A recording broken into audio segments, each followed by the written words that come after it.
We're all very human and fallible, and yet we live in a society that rewards pretending we're not fallible, or the range of acceptable fallibility is narrow. We are constantly comparing our insides to other people's outsides and feeling inadequate and guilty, even ashamed. Trying to blend in means parts of ourselves must disappear, and we must then live in fear that we will be found out. Here, together, we will create a space where we can laugh, cry, and carry our suffering and hurts lightly.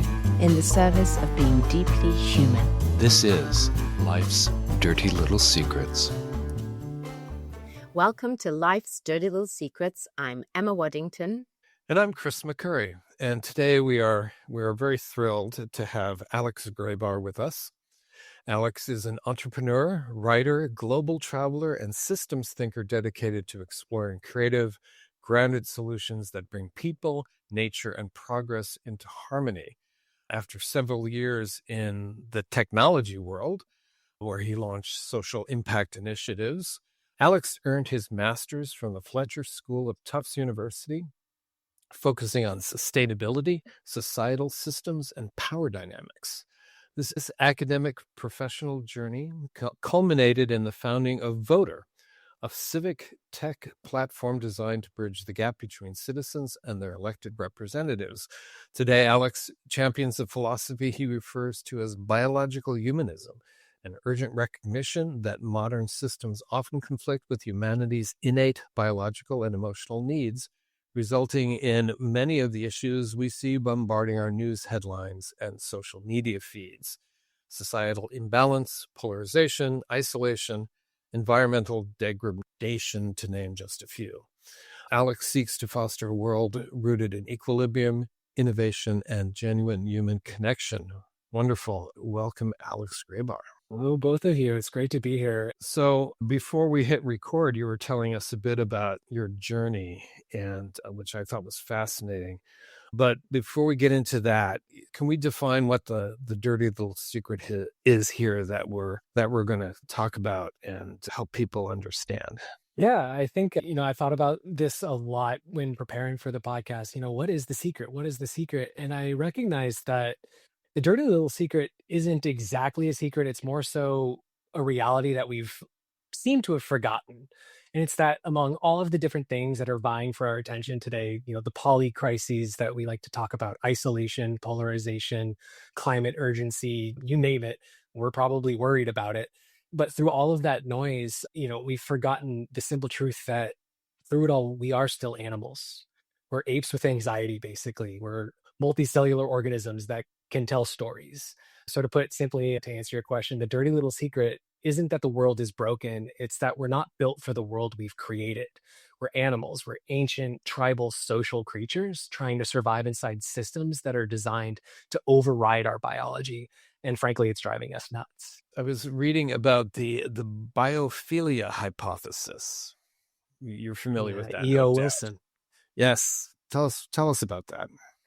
So it's funny that you bring up E.O. Wilson, just to start things off, because it is actually a quote from him that got me started down this journey of biohumanism. And it is that we have these Paleolithic minds, medieval institutions, yet godlike technology.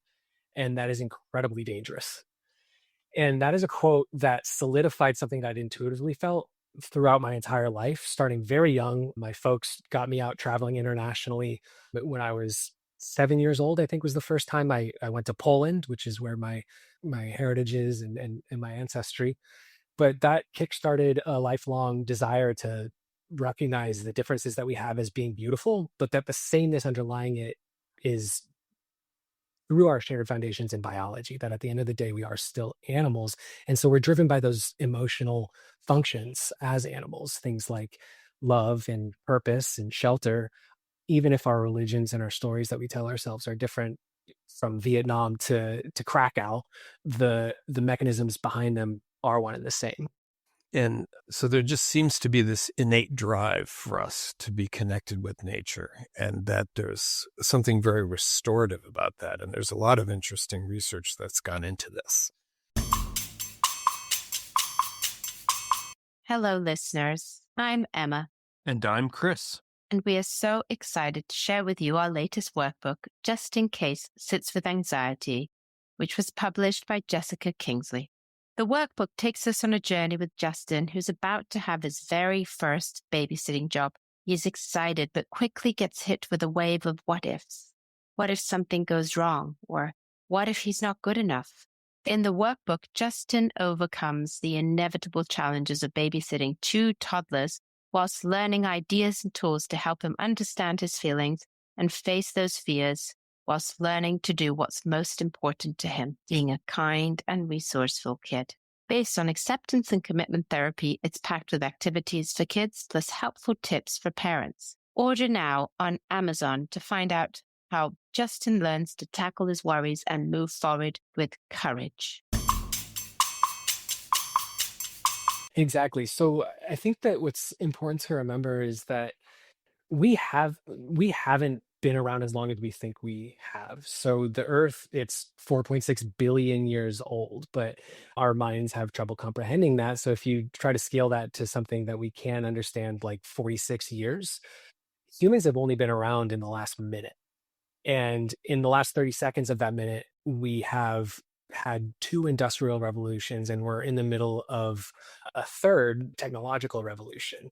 But our systems, the things that we have created, such as governments and capitalism and all of these different things that have brought us into the 21st century, are at odds with what actually drives us as those 300,000-year-old Homo sapiens. And there's a very distinct moment in our history that severed us from that history. And it's during the Enlightenment, when philosophers like Rene Descartes gave us that rationality, that I think, therefore I am sense, and that mind-body dualism, that separation of us as parts of nature, caused us to go down this path as separate entities, above, extractive from nature, as opposed to being inherently a part of it. For the majority of our history as humans, 300,000 years ago is when humans as we know them today were roaming through caves and savannas. And then it wasn't until the Enlightenment that we decided to take our separation from that existence. So what I mean by that is, we used to think of ourselves through religion, through philosophy, through behaviors, as stewards or participants in the natural world. But through Enlightenment thinking, as a response to many different things, we decided that we are above that through rationality. I think, therefore I am. And so to trickle down from that thinking, what we have are systems that are built on false premises. So they're built to elevate us from the natural world, not to harmonize with it. So I mentioned capitalism, for example. The notion of capitalism is built on infinite growth, yet the reality is that we live on a finite planet. And the in the interest of GDP as a measure of prosperity, as opposed to wellness or happiness or fulfillment. Bhutan, for example, measures gross national happiness.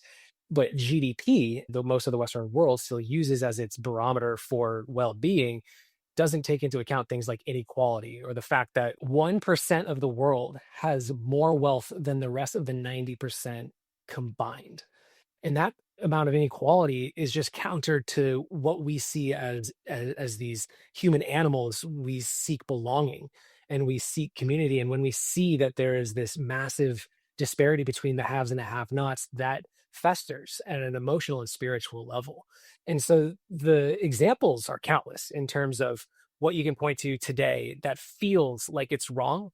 And that feeling, it's not out of nowhere. That is biology. That's evolution. That is a signal. It's a sign that something is out of sync with the way that it ought to be. And the unfortunate part is that we've designed these systems to capitalize on that, for lack of a better word. We design foods to be addictive and satiating, tapping into the primal need for sugars and fats. Things that used to be hard to come by are now manufactured, and we can get them for $1.50.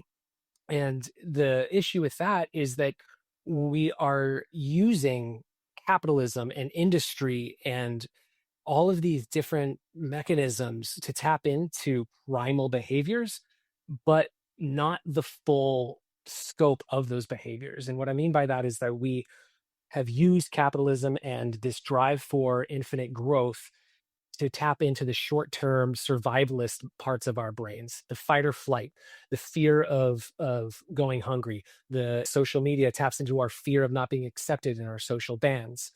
But we are also just as wired for compassion and connection, but our systems, we haven't designed them in a way that that is incentivized. We don't get paid a lot of money for cooperation, but we do for alienation and tribalism and gathering attention and intensity through headlines and all of these different mechanisms again, which tap into the primal fear and the short-term need for survival rather than the more long-term cooperation and collaboration that is what got us to survive for 300,000 years before we decided that we didn't need it anymore.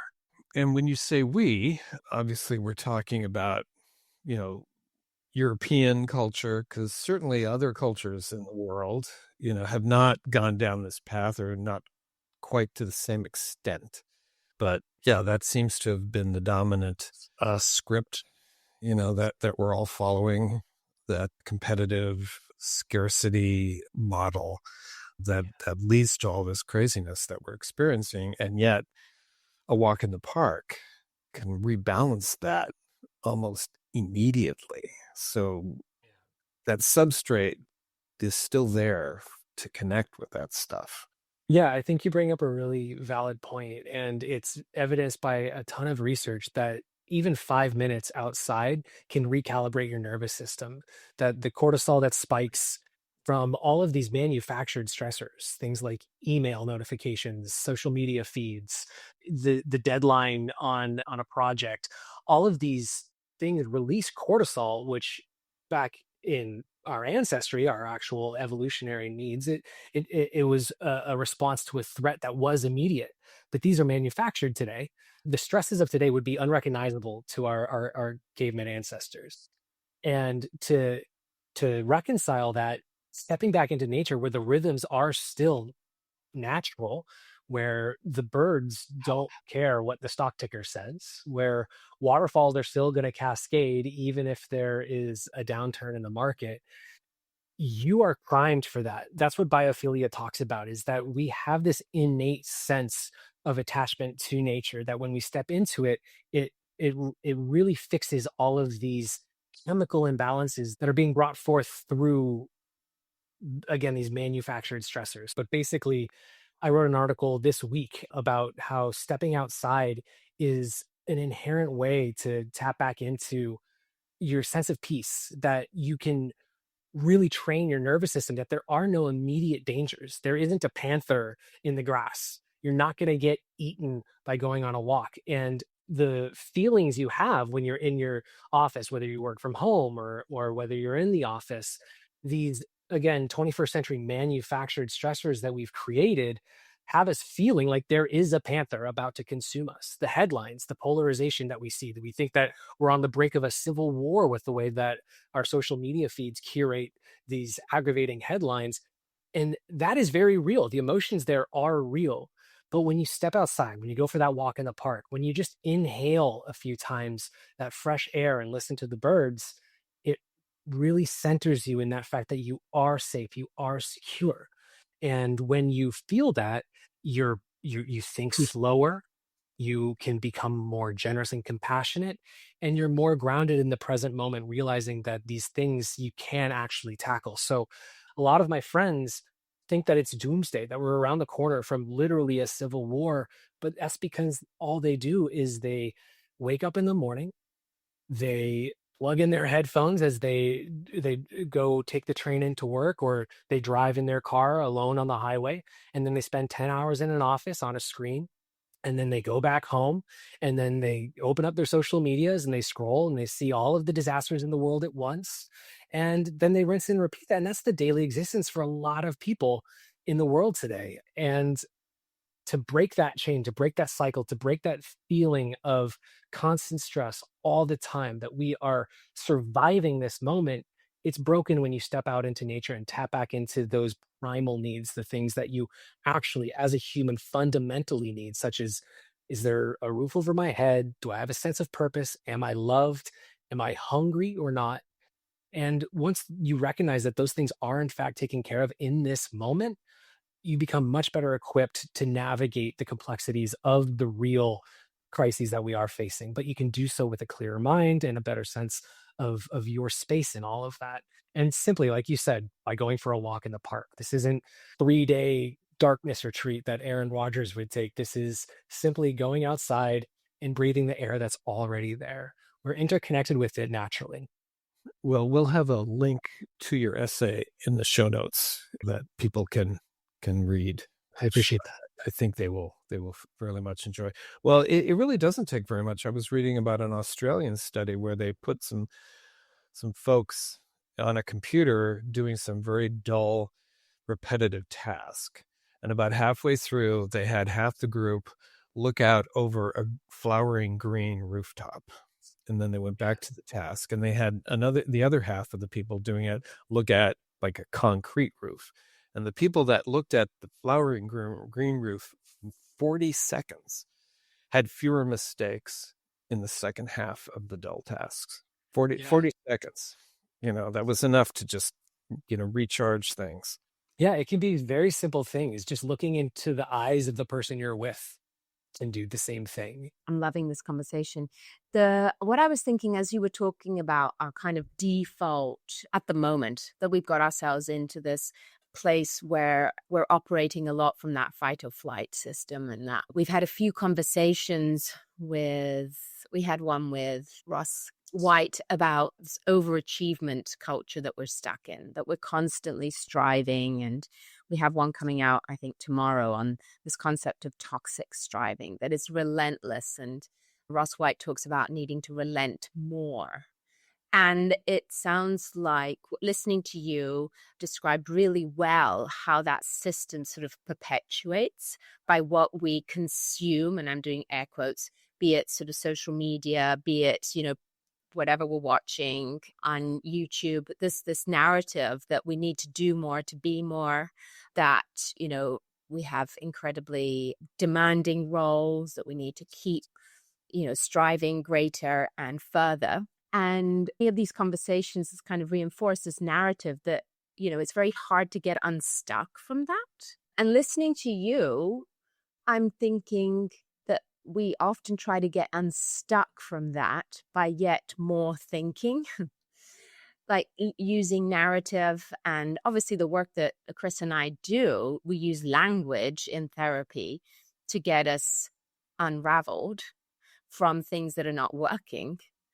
But today we're talking about a different way, really, to get unraveled, which is coming back to some of that biological humanism, which is this just connecting with the fact that we are inherently, we are not inherently, we are animals, and that we are connected with our world in many ways that our day-to-day living kind of denies us from. And I think I hadn't I like the way you're simplifying it. Like we have a tendency as humans to be really quite complicated and try to overcomplicate things. And thinking about, like you're saying in that study, Chris, like how simple is that? 40 seconds of looking at green.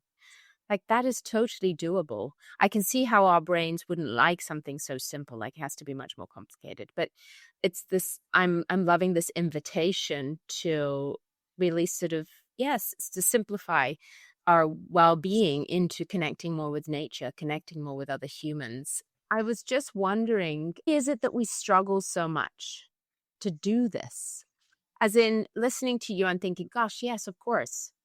When I go out, I love to run. For me, running is one of my favorite things to do. It's my favorite way to visit new countries and new places. And I wondered if you have any thoughts on that. Why is it that despite it sounding quite simple and despite the research pointing on its benefits, it's something that, we choose to live in cities. We choose to live in skyscrapers. We, like you described, your friends' lives, that's the life of many, including, me and my children many days, partner. Well, in many ways, it's unavoidable. That's why I keep talking about these mechanisms, these systems. And it might sound heady, but what I'm really talking about is that we've lived a life of luxury post-enlightenment because we We improved on medicine. We created prosperity through liberating markets and free trade and cooperation. And so you take a walk through any major city today, New York, Mumbai, Shanghai, Sao Paulo, and you'll witness these achievements. And again, I'll allude to our caveman ancestors. It would astonish them. Skyscrapers are stabbing the skies, right? And that would be mind-boggling, 300,000 years ago, of course. And we've got vehicles that are speeding by faster than any horse could even dream of. All of these things are fantastic. And it's happened in the blink of an eye. And so we're waking up, a lot of us, I was born in 1992. I actually have the beauty of having a view into sort of both existences, pre and post internet. And even that has catalyzed a lot of these ways that we just take for granted that this is the way that life is. It's that severance from nature, right? This was a philosophy that was ingrained generations ago and then has just been compounded upon itself. So there's people everywhere, millions, like you mentioned, living in closer proximity than ever before. So on the surface, it's a testament to human progress, right? Progress is this great beacon. We've literally bent metal and glass to our will. We've created these vast networks of trade and communication. We've lifted billions out of the agrarian existences into urban industrialized existence. But all of that is met also with this split again, that modern capitalism and enlightenment individualism together have produced societies that prize personal freedom and mobility. So a lot of that complexity or that drive or that workaholicism, it's based in that individualism that was birthed and seeded through that enlightenment thinking of I think therefore I am, separate from nature. And in many ways, again, that is positive. We're more free to choose our paths than our ancestors were under those rigid traditions. But there is that flip side. There's the erosion of things like community. You have to work so hard as an individual because you no longer have a backstop of a family or of a close-knit group or a neighborhood. And for most of human history, we did have that. One's life was enmeshed in this tight web of family and community ties. You had an identity and support as someone's daughter, someone's son, a neighbor, or a member of a tribal clan. Modern life, especially here in the West, Chris, you make a great point. A lot of this is very Western centric. It puts the individual on a pedestal, individual rights, individual achievement, which are all great, but less attention gets paid to collective well-being. And there's a very correlated conversation to be had around the plague of loneliness and social isolation that's taking place, especially in wealthier nations. Former U.S. Surgeon General Vivek Murthy talked about loneliness as being an actual public health crisis, that we're seeing an epidemic in isolation, and that the health effects of that are comparable to smoking 15 cigarettes a day. And the reason we got so lonely, earlier we touched on urbanization and technology, both as progress, but also pulling people apart. Under a typical scenario, like we mentioned, a young adult grows up, they go to college in another city, they then move to where a job takes them. This is me to a T. And in that process, they leave behind their family, their extended family and immediate family, their hometown friends, and they arrive in a new city where everyone else is also a transplant. That's very much Seattle. And they work long hours. Back when I was at Adobe, I would easily work 50 hours a week and sometimes 60 if it was towards the end of a fiscal quarter. And oftentimes, especially people my age, are doing it to pay off debts. And so this is a very modern burden. Debt is completely foreign to somebody prior to the Middle Ages. And so social life gets squeezed into maybe weekend bursts or a happy hour here and there. And those are often broken up into, I'm going to look at you now, but then I'm going to check my phone. And these tools can help, but often deliver shallow interactions, right? So we're talking about social media that feels like interaction, but all it is really dopamine hits. And so we can maybe get to that in a bit, but there's this culture of hyper individualization or hyper individualism, the idea that needing others too much is a weakness somehow, and that we need to be self-sufficient in this world. And that can make people hesitant to reach out or admit loneliness or to feel like they are enough as they are.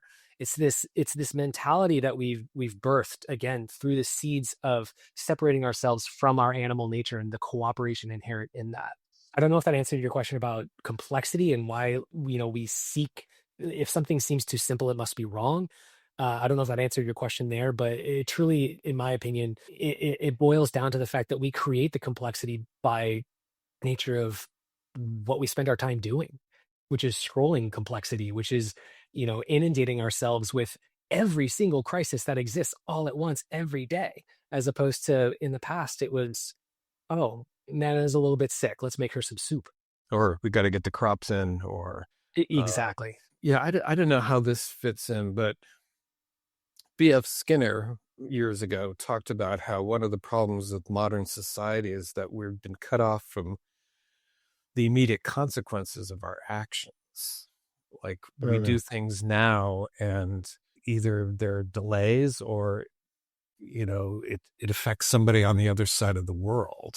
Look at tariffs and what have you. But it seems like, 10,000 years ago, if you messed up, you knew right away. And, they're just, things just a little bit more immediate. And you got feedback that we just don't get now. I mean, we can put stuff out on the internet and, 100 people might come back with comments or, emojis or whatever. But that's different from, I'm out in the natural world. It's starting to get dark and cold. I need to do something. I don't know if that fits in with what your experience has been or what you've read. Yeah, I mean, to tie it to experience, a lot of what we're talking about here, what the beauty of it is that it can be scaled to any dimension. It can be at the individual level, or we can be talking about government policy. We could be talking about international agreements. And when we're talking about it at the individual level, basically, when you tap into the fact that you are a biological specimen, that you aren't a special higher being, you can actually extend empathy across all of these different barriers that we've created through stories such as religion, such as history and tradition. All of these things can be bridged through that shared understanding of what's driving us at the human level. Again, we alluded to those needs. Often that's referred to as Maslow's hierarchy of needs, but basically it's that love, purpose, shelter, satiation. And when we find ourselves looking at things from an immediate lens, it's because of that survivalist feeling that is manufactured. Things like climate change are slow. It takes a long-term orientation to feel like your actions will manifest as helping a future generation or helping a forest. The immediacy of the moment is designed. It is in the interest of incumbent power, of incumbent wealth, to keep focus on this moment because they're doing great. And so a lot of the power structures, they want us to see things in a short-term lens, that the world is on fire with all kinds of crisis. Pick your crisis. There's a reason to freak out about it. But a lot of that is distraction. When you really strip away and focus back on those needs, you recognize, again, that there is no panther in the grass, that a lot of these things that feel like emergencies are very short term. How often have you read a headline that lit your hair on fire, but then 5 days later you thought nothing of it?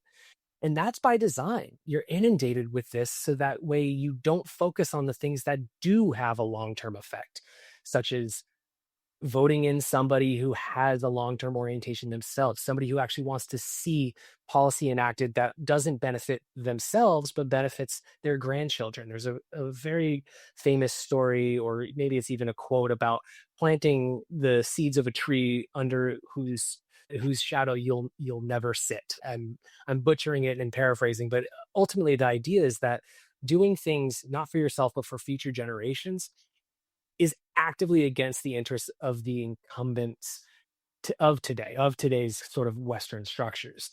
And at the broadest level, biohumanism really entailed a shift in our own self-perception. Rather than rulers of the planet, we need to become stewards of the planet. And that, to your point, necessitates this long-term thinking.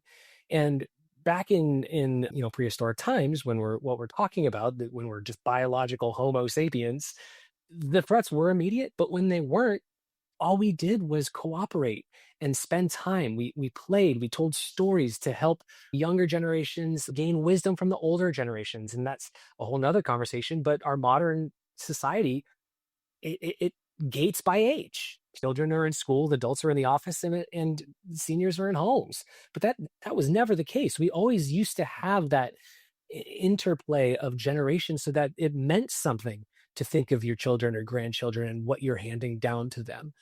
Carl Sagan actually once noted that with our powers, like nuclear, these climate altering technologies that we have, we've basically become somewhat like gods with what we can actually do at a planetesimal level. And so we also need to have the wisdom and the care of gods. There's an awesome quote by Einstein, actually. We all think of him in terms of math, but he was also very spiritual. And what he said was in regards to, again, I'm going to paraphrase, I don't have the quotes right in front of me, but widening our compassion to all life or else being trapped in a delusion. And that's where we find ourselves.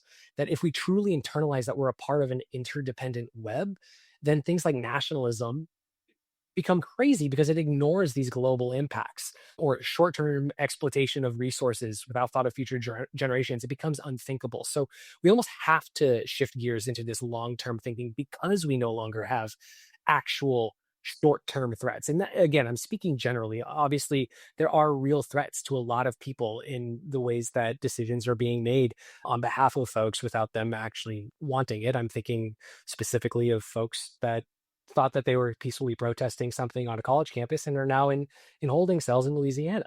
So there are very real threats out there, but even that is not as short-term survival fight or flight as where's my next meal? Is there a predator in that bush or is it just a fruit that fell? So our brains are still wired that way, but we need to decouple our systems from wiring us that way.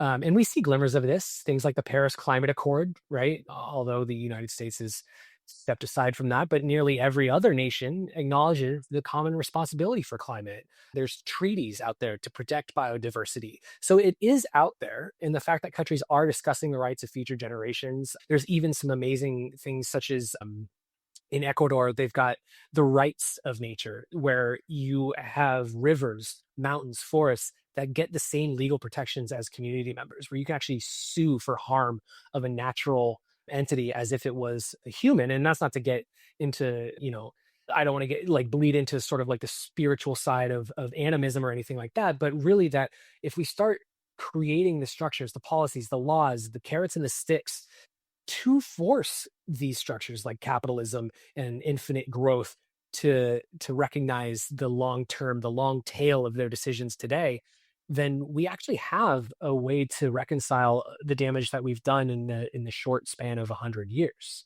Hopefully that answers your question. Kind of a circuitous path towards it. A journey well taken. I will admit that a lot of this, like I said, it comes from my experience abroad. It comes from the fact that I've had the privilege, frankly, to live and work across five continents, 30 plus countries before I was 30.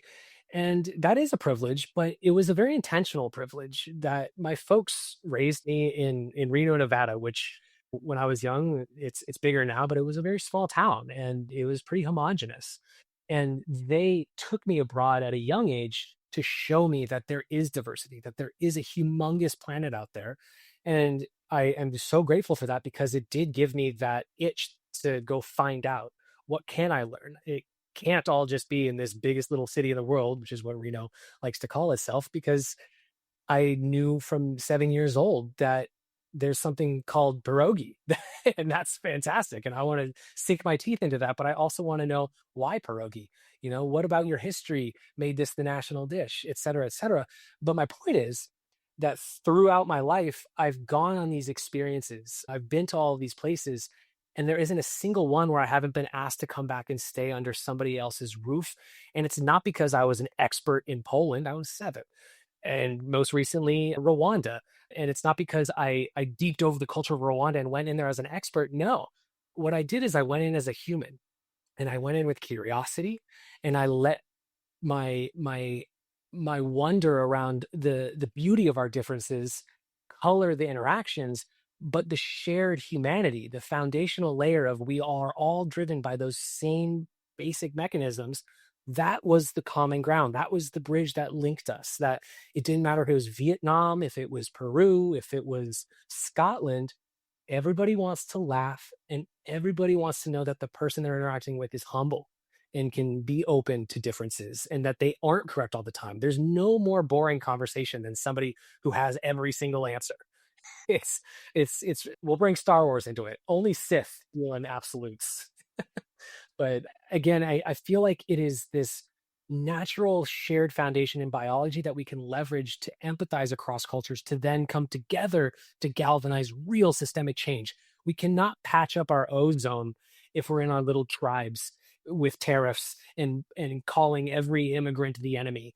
No, it is the shared differences that incubate innovation and new ideas and enable us to create the beautiful progress that we've had the luxury of benefiting from until now, when we're starting to realize that it may not have been totally in our best interest. And so it's not that we're trying to break all of this, it's that we need to reframe it, understanding the full scope of our biology and not just tapping into the short-term fight or flight part that pays a lot of people a lot of money. Spreading that back out and recognizing that we can form these systems in a cooperative lens just by remembering that we're firing on the same cylinder when we peel back all of the noise. I'm loving this and thinking about, I'm having so many thoughts, and I'm going to try and say it in a way that makes sense.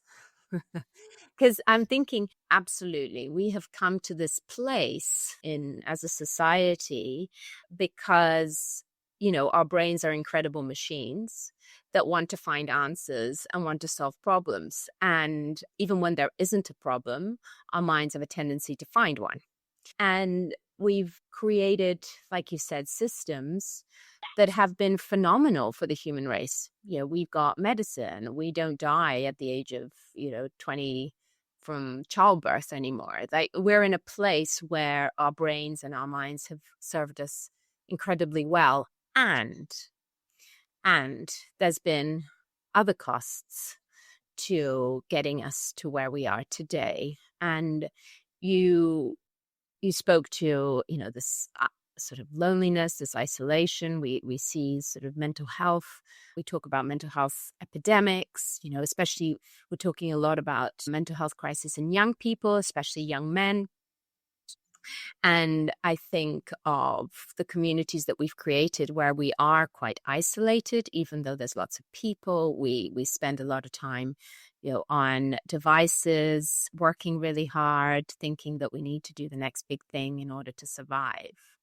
So it almost calls for, yet listening and thinking about this biological humanism, we're calling for even greater sophistication to be able to see the systems that we've created with their limitations.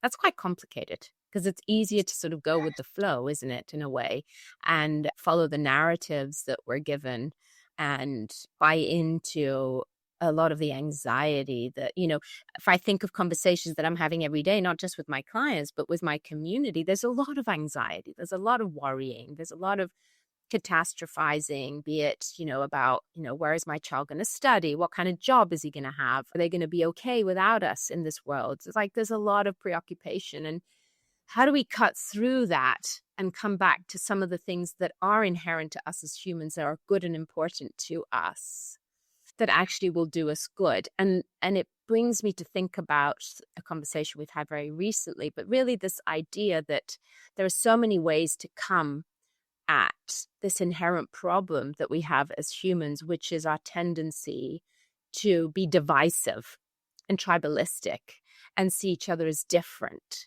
But ultimately, a lot of the answers that we need for the future of our planet, the future of our communities, is to cut through that, to see the similarities and that interconnectedness. And that is quite complicated. Like I'm reading a book on, I've talked about this a couple of times, on conflict resilience. Like, this is a law professor at Harvard that's talking about how we need to get better at having hard conversations. And it kind of feels like that's what you're pointing to in a different way. We've got to get better at feeling some of the discomfort of seeing things from different people's perspectives, being confronted by some of the pain that's happening in the world, I recognize that I have a huge privilege to not read a news article about what's happening in certain countries, or change a program if what I'm watching is too confronting to me emotionally. Like, that's a Yeah. privilege. I get to say no to that. But the apathy that comes with that, the lack of a desire to make the world a better place for more than, my little insular, is quite dangerous. And I think, our conversation today has got me thinking about, how do we move into this more pro-social, more openness to other perspectives? You talked about traveling. That's super important, but, not everybody wants to travel. Like, what are some of the things that we need to be doing on a day-to-day basis to really nurture this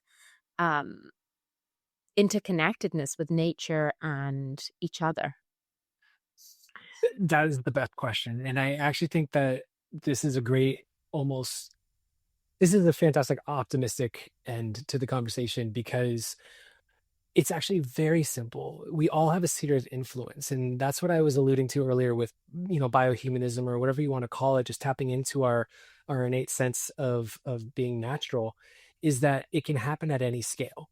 And so I'm privileged enough to travel. And for me, that's what spoke to me. That's what really got this started, and it galvanized my interest in all of it. But for you, or for whomever, it's about, what is my immediate sphere of influence. And in biohumanism, I don't want to get lost in jargon. It's just like the best way I could think to describe what it means to have agency, but also tap into something natural. And I'm not trying to create a new human. What this really is more of a compass. It's creating the conditions for humans to be fully human. And so when I talk about sphere of influence, it's that you have a compass through biohumanism that always points towards life. And what that means is that when you're faced with a decision, or a moment, or a stressor, whether that's, policy at the grander level, or if it's personal at the, interpersonal level, the biohumanist compass asks some simple questions. Does this choice reconnect or disconnect? Does it honor nature, or does it ignore it? Does it consider long-term well-being of the community of life, or just short-term gain? And so, to articulate the core principles of biohumanism as a guiding philosophy, what you're really doing is just orienting yourself and grounding yourself in those types of questions. Like, Descartes said, "I think, therefore I am." And what I've sort of coined is that we need to move forward with, not an abridged, but a revamped version of that, which is, "I think, therefore I am responsible to love and move through life with compassion." And so it's simple in that we don't need to use a wonderful phrase from my corporate life. We don't need to boil the ocean. What we need to do is recognize where our influence can be most felt, and orient ourselves towards the things that actually allow for that to take place in a positive way. And so, I guess, to put a fine point on it, you don't need to overhaul a government as an individual. What you need to do is move through life recognizing that you have biological processes that can clarify your moment for yourself. It can ground you in whatever is happening in your immediate sphere, whether it is open to all of the crises at once. If you are that person who wants to know everything that's going on and you want to combat that by galvanizing a protest or whatever that might be, or if it's just simply treating your partner better because you've got that underlying empathy based in the fact that we're all going through this together. We're the human family on one blue rock. There ain't no other home. Sorry, Elon. We're not going to Mars. We have Earth and we have each other. And when we use biology to recognize that sameness, the differences become less scary because they're more recognizable, and we can bridge those gaps through biological empathy. That helps, because it can feel complicated, and it can get complicated if you want to. I like to let it get complicated because it interests me, but it can be grounded as well. So hopefully that's actionable for your listeners, is that it's just more of a compass than it is a philosophy. All right. That Love is a that. good place to leave it. Yes. Alex Graybar, thank you so much. And again, listeners can check out the show notes, read your essay, and be inspired. Yeah, really inspiring. Thank you so much. I've really enjoyed our conversation, and I love this idea of biological empathy. Yeah, thank you very much. This is a fantastic conversation. Thank you. Thank you. Thanks so much for tuning into the Life's Dirty Little Secrets podcast. If you have any feedback for us or secrets for future episodes, you can email us at lifesdirtylittlesecretspodcast@gmail.com. Be sure to follow us on Instagram at Life's Dirty Little Secrets or on Facebook at Life's Dirty Little Secrets Podcast. We invite you to follow, rate, and review us on wherever you listen to this podcast. It is the best way to get our podcast out in front of new listeners. We'll be back in a couple of weeks with more. See you then.